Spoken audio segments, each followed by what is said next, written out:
Toutes ces maladies sont dites maladies de civilisation. Bon, pourquoi?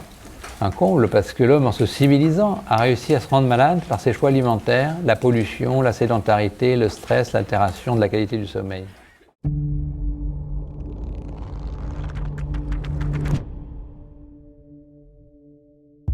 Puis à la fin du 19e siècle et au début du 20e, la biochimie s'est affinée. Alors, le fondateur de la biochimie, c'est un Français qui s'appelle Chevreul, qui était un chimiste au départ. Et c'est lui qui a identifié dans le corps humain les grandes catégories de molécules, c'est-à-dire les protéines, les lipides et les glucides, dont évidemment on va reparler. Mais, comme vous le savez, on a pensé d'abord pendant longtemps que ce qui est important dans notre corps, c'est ces trois catégories de macromolécules, d'accord ? Et puis, on a découvert progressivement l'importance de petites molécules, des minéraux, appelés oligoéléments quand ils sont en très faible quantité, c'est à partir du fer, les vitamines, dont on a enfin compris que le manque pouvait être mortel, et générateur de maladies, comme vous les connaissez, le scorbut, le beriberi, la pélagre, le rachitis, l'anémie, etc. Donc de ce fait, la médecine a évolué de manière spectaculaire grâce aux avancées de ces siècles précédents. Et puis évidemment, il y a eu des autres innovations, la découverte des antibiotiques, des psychotropes, des molécules de plus en plus puissantes, et ça continue.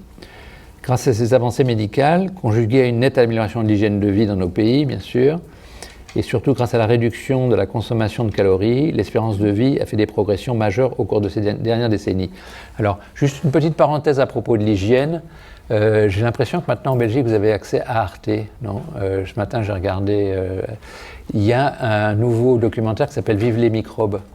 Je vous le conseille. C'est d'une journaliste qui s'appelle Marie-Monique Robin qui avait fait Le Monde selon Monsanto.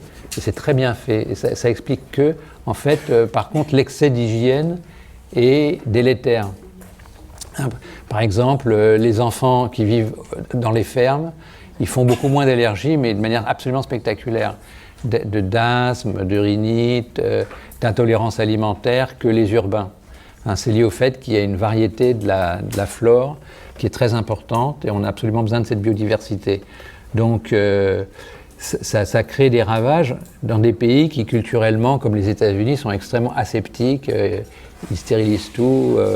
Ils interdisaient, par exemple, le fromage français non pasteurisé. Ah non, ça ne peut pas rentrer aux États-Unis.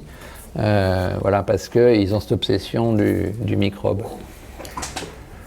Enfin, ça vient de notre culture, puisque c'est Pasteur. Enfin, avant Pasteur, les microbes avaient été vus par Leeuwenhoek, c'est l'inventeur du télescope, qui a découvert le spermatozoïde, etc. C'était en fait un marchand de tissus qui voulait vérifier la qualité de ses tissus avec un objet grossissant.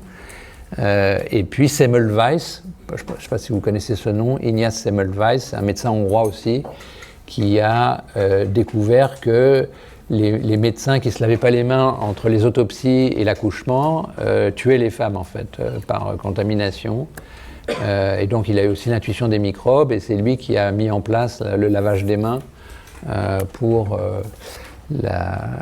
l'hygiène dans les hôpitaux. Il suffit de regarder le dernier rapport de l'OMS ou les statistiques de la Banque mondiale pour s'en convaincre. Dans son rapport de 2014, l'OMS cite une petite fille née en 2012 peut s'attendre à vivre en moyenne 72,7 ans et un petit garçon né la même année, 68 ans. C'est 6 ans de plus que l'espérance de vie moyenne mondiale pour un enfant né en 90. Selon la Banque mondiale, en 2012, la Belgique franchissait la barre des 80 ans d'espérance de vie à la naissance pour la moyenne de sa population. Voilà de quoi nous réjouir. Et pourtant, on enregistre un fléchissement dans de nombreux pays. Oui, c'est moi aussi qui, en fin de cycle, vous enseignerai les 2 week-ends sur le vieillissement. Il est vrai qu'on discutera de cette idée fausse que c'est les progrès médicaux qui ont augmenté l'espérance de vie. C'est plus complexe que ça. Mais en tout cas, on assiste à un fléchissement. L'espérance de vie des Américaines a reculé de 2 ans. L'année dernière, en France, la mortalité globale a augmenté. Curieusement d'ailleurs aussi la mortalité infantile. On a une très très bonne place en Europe et on est redescendu très très bas. Là, j'ai pas tout compris au niveau de la mortalité infantile parce que là, technologiquement, on est très On est très bon. Par ailleurs, l'espérance de vie en bonne santé stagne. Les maladies cardiovasculaires tuent annuellement plus de 17 millions de personnes.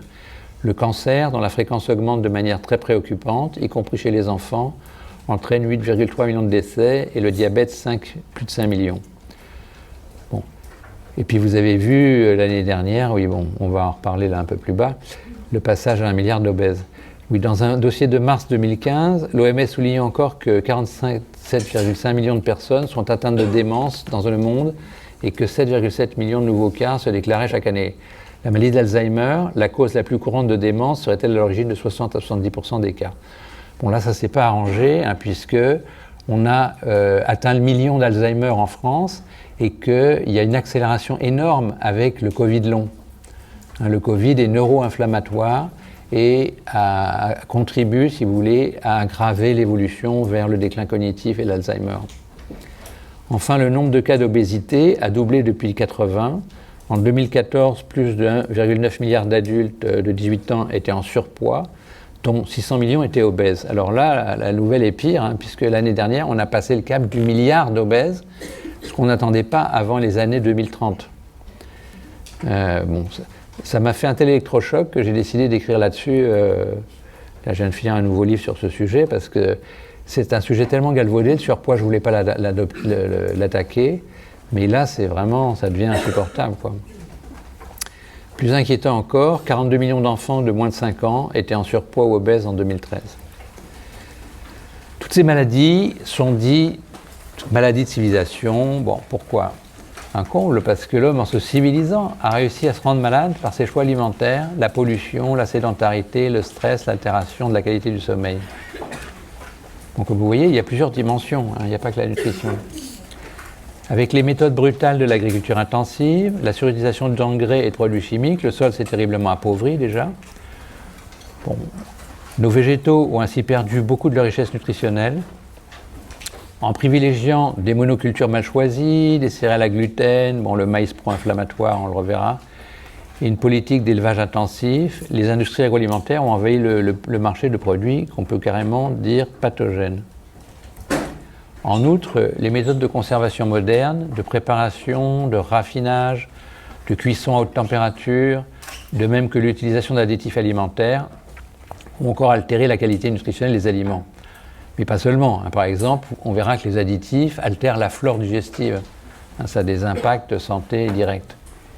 Sans compter l'arrivée de produits préparés trop sucrés, trop salés, avec une haute teneur en matières grasses saturées, trans ou oméga 6, qui ont transformé l'aliment en véritable générateur de pathologies, ce qu'on appelle un aliment ultra transformé. Vous avez entendu ce terme. Alors pourquoi ils sont sucrés, salés et pleins d'additifs? C'est parce que tout ce qui intéresse l'industrie, c'est de vendre. Et donc on travaille en laboratoire pendant des mois sur l'organolepsie, qui est une discipline technologique pour rendre addictif le produit. Il faut augmenter sa saveur, il faut qu'il redonne envie. Mettre plus de sel, ça fait boire plus, enfin ainsi de suite. Vous verrez que le sel et le sucre se potentialisent l'un l'autre, parce qu'on ne peut pas absorber le sucre sans le sel.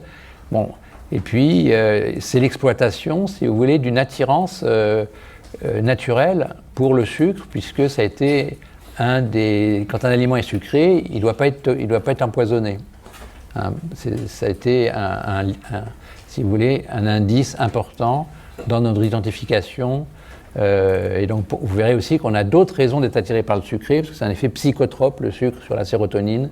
Ça nous calme, ce que identifient très vite les enfants. Donc, si vous voulez, l'industrie exploite ces attirances spontanées pour mettre sur le marché tous ces produits qui sont délétères pour la santé. Depuis les années 50, le rôle essentiel des macronutriments et des micronutriments dans la prévention, le traitement ou le co-traitement de nombreuses pathologies a été mis en avant par des dizaines de milliers d'études expérimentales, épidémiologiques et cliniques. C'est grâce à ça qu'on est ici. Dès les années 50-60, Roger Williams, qui a découvert la vitamine B5 ou acide pantothénique, et Linus Pauling, donc chimiste américain, double prix Nobel, mettent en avant la possibilité d'une médecine orthomoléculaire, donc qui agissent à l'aide de substances physiologiquement actives, les vitamines, les minéraux, les oligoéléments, les acides gras essentiels, les acides aminés, afin de corriger le fonctionnement des gènes. Bon, acides aminés, je pense que vous savez tous que c'est les briquettes qui forment les protéines. Afin de corriger donc le fonctionnement des gènes, ce qu'on appelle aujourd'hui la nutrigénomique, hein, c'est eux en fait qui l'ont théorisé, et des cellules.